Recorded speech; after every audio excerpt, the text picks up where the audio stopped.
बूढ़ी औरत निर्मला अपने बेटे कालू के साथ रहती थी। कालू दिन भर खेतों में काम करता, तब जाकर घर चलता था।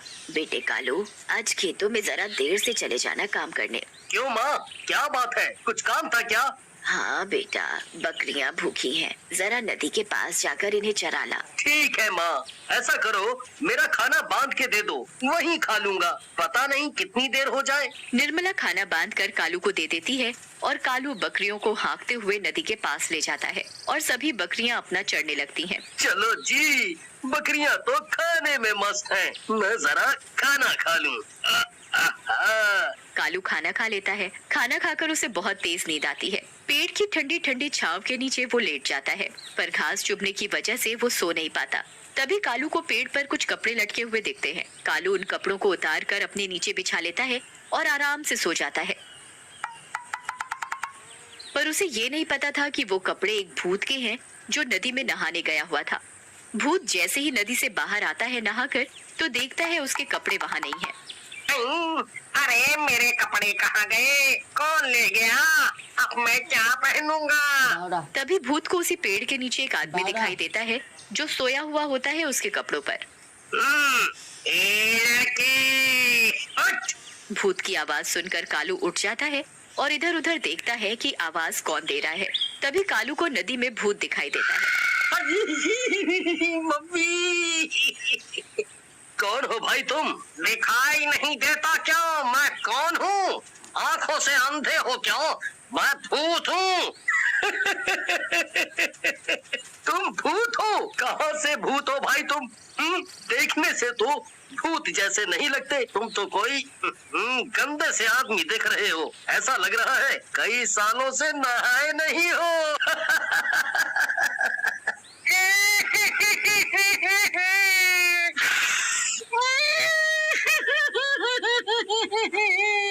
हाँ, मैं सच में भूत हूँ। अब मैं भूत जैसा नहीं दिखा तो मैं क्या करूँ? अच्छा, मान लिया तुम भूत हो, पर यहाँ आए कैसे? मैं यहाँ नहीं रहता।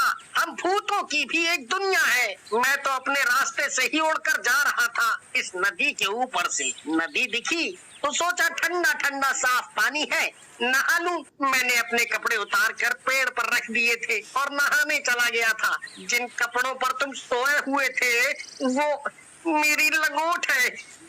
तुम मेरी लंगोट दोगे तो मैं नदी से बाहर निकल पाऊंगा। अगर मैंने तुम्हारी लंगोट दे दी तो तुम नदी से बाहर आ जाओगे। और बाहर आते ही तुम मुझे खा जाओगे, फिर मेरी सारी बकरियों को भी खा जाओगे। नहीं नहीं, मैं तुम्हें और तुम्हारी बकरियों को नहीं खाऊंगा। मैं कैसे मान लूं कि तुम नहीं खाओगे? तुम भूतों का क्या भरोसा? अरे भाई, मैं शाकाहारी भूत हूँ, तो भला मैं तुम्हें कैसे खा सकता हूँ? अगर मैंने अब इसे इसकी लंगोट दे दी तो ये भूत अपनी लंगोट लेकर चला जाएगा। मैं सोच रहा हूँ क्यों ना मैं इसकी लंगोट ना देकर इससे अपना काम निकालूं। ये भूत लंगोट के बदले मेरे सारे काम कर सकता है। भूत भाई देख, तेरी लंगोट तो मैं तब दूंगा जब तुम मेरे सारे काम करोगे।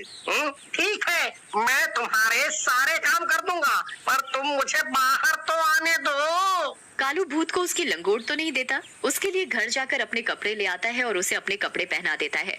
ए भूत, जब तक मेरे सारे काम नहीं होते तब तक तुम यही कपड़े पहनोगे। फिर मुझे तुम छोड़ दोगे ना? हाँ, छोड़ दूंगा। फिर कालू भूत को अपने कपड़े पहनाकर अपने साथ अपने घर ले जाता है। भूत भाग बेटा, ये हमें खा जाएगा। नहीं माँ, डरो मत, ये हमें नहीं खाएगा और ये भूत मेरा दोस्त है। भूत भी कभी किसी का दोस्त होता है क्या? तू पागल तो नहीं हो गया? कालू अपनी माँ के कान में जाकर सब बता देता है। बेटा, तू इसे घर तो ले आया है, पर इसे लाकर कोई मुसीबत खड़ी मत कर देना।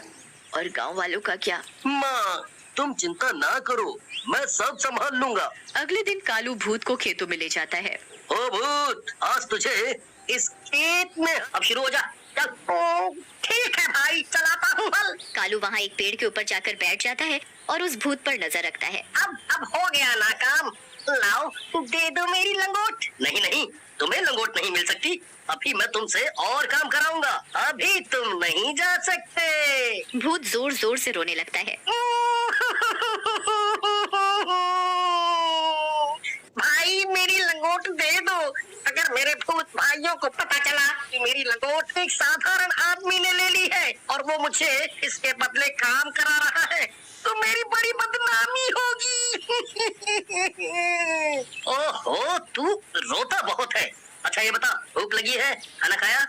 हाँ हाँ खाऊंगा ना, बहुत जोरों से भूख लगी है। कालू अपने साथ जो खाना लाया था दोनों मिलकर उसे खाते हैं, पर भूत तो सालों से भूखा था। इतने दिनों बाद खाना देखा तो जल्दी जल्दी सारा खाना चट कर गया और कालू भूत का मुंह देखता ही रह गया। खाना खाकर दोनों घर चले जाते हैं। मुझे खाना दो, मुझे बहुत भूख लगी है। इतना स्वादिष्ट खाना मैंने पहली बार खाया है। और तू? अरे तू रोता क्यों है? मैं तेरे लिए अभी खाना लाती हूँ। माँ खाना बनाती है और भूत खाता ही जाता है, खाता ही जाता है, बस खाता ही जाता है। माँ खाना बनाते बनाते थक जाती है और घर का सारा राशन खत्म हो जाता है। और दो खाना। ओ भूत, अब कहाँ से दूं खाना? सारा राशन तो तू खा चुका है, अब घर में कुछ नहीं है खाने को। अरे माँ, ये सदियों से भूखा है, आज इसने मेरा खाना भी खा लिया। तभी गांव से मुखिया आते हैं अपनी बेटी की शादी का न्योता देने। भूत भूत भूत भूत, भागो भागो सभी, नहीं तो ये हमें खा जाएगा। मुखिया जी डरिए मत, ये आपको कुछ नहीं करेगा, ये हमारे साथ ही रहता है। कालू तुम बोलते हो तो मान लेता हूँ कि ये किसी को कुछ नहीं करेगा। मुखिया जी यहाँ कैसे आना हुआ? अरे हाँ, मैं इस भूत को देखकर सब भूल ही गया था। कल मेरी बेटी की शादी है, आपको न्योता देने आया था। फिर मुखिया वहाँ से चला जाता है।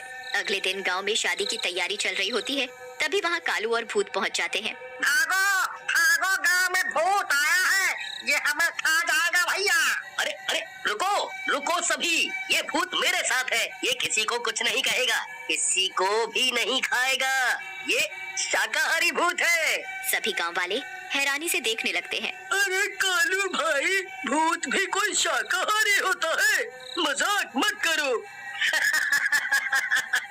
मैं कोई मजाक नहीं कर रहा, और ये भूत मेरे घर बहुत दिनों से रह रहा है, इसने हम में से किसी को कुछ भी नहीं किया। भाइयों, मैं किसी को नहीं खाऊंगा, मैं औरों जैसा भूत नहीं हूँ। कालू के पास मेरी लंगोट है, अगर ये मेरी लंगोट दे दे तो मैं अभी यहाँ से चला जाऊंगा। लंगोट वाली बात पर सभी गांव वाले जोर जोर से हंसने लगते हैं। इसका मतलब तू भूत बिना लंगोट का घूम रहा है।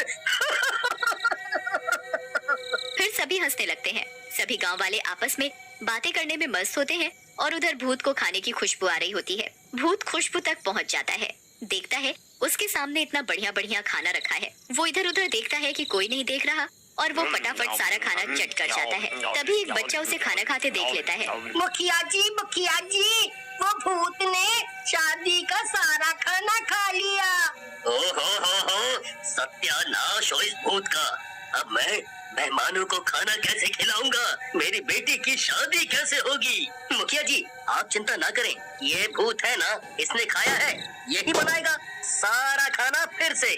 भूत, तेरा आज का काम यही है। भूत जल्दी जल्दी सभी सब्जियां काट देता है, आटा गूंथ देता है, सभी तरह की मिठाइयाँ बना देता है। देखो भाई, तुमने जो जो काम बोला मैंने सभी काम कर दिए, अब तो मेरी लंगोट दे दो। अभी नहीं दूंगा, अभी बहुत काम है। भूत फिर से जोर जोर से रोने लगता है। मेरी लंगोट दे दो मेरी लंगोट दे दो ना। सभी बच्चे देखते हैं कि एक भूत रो रहा है और वो भी एक लंगोट के लिए, तो उस पर सब बहुत हंसते हैं। पर उधर भूत की भूख बढ़ती ही जा रही थी। भूत गांव वालों का खाना चुरा चुरा कर खाने लगा। ओ भूत, सत्यानाश हो तेरा, सारा खाना खा गया चुरा कर, अब मेरे बीवी बच्चे क्या खाएंगे? शोर सुनकर सभी गांव वाले इकट्ठा हो जाते हैं। हाँ भाई, ये मेरे घर का भी सारा खाना खा गया। ऐसे ही ये भूत हमारे घरों का खाना खाने लगा तो हम और हमारे बच्चे क्या खाएंगे? है वो तो भूखे ही रह जाएंगे भैया। इस भूत का कुछ तो करना पड़ेगा। ये भूत कालू का है ना, उसी को बताते हैं जाकर। सभी गांव वाले मिलकर कालू के घर जाते हैं और भूत की सारी बात कालू को बताते हैं। भूत एक कोने में खड़ा होकर सब कुछ सुन रहा होता है। कालू, अब बहुत हो गया। इस भूत ने पूरे गांव वालों को दुखी कर रखा है। सभी के घरों का ये भूत रोज रोज खाना खा जाता है। पूरे गांव का अनाज ये खा चुका है। ऐसे ही चलता रहा ना तो एक दिन हम सभी भूख से अपनी जान गंवा बैठेंगे। मुझे भूख लगी थी, इसलिए मैंने खाना खा लिया। मेरा पेट पता नहीं क्यों नहीं भरता। कालू, मैंने तुझे पहले ही बोला था, इसे लाकर कोई मुसीबत मत खड़ी कर देना। देख, अब इसने पूरे गांव वालों को दुखी कर रखा है। देख भूत, तेरे लिए मैं गांव वालों को तो दुखी नहीं देख सकता। सभी गांव वाले मेरा परिवार हैं। तू अपनी लंगोट ले और यहाँ से चलता बन। कालू भूत को उसकी लंगोट दे देता है। भूत लंगोट पाकर बहुत खुश हो जाता है। आप सभी की मुझे बहुत याद आएगी। आप लोग कभी भी मुझे याद करोगे तो मैं यहाँ आ जाऊंगा। अरे नहीं नहीं, हम तुझे कभी भी याद नहीं करेंगे। तू जा जा और इस गांव की तरफ कभी भी मुड़कर मत देखना।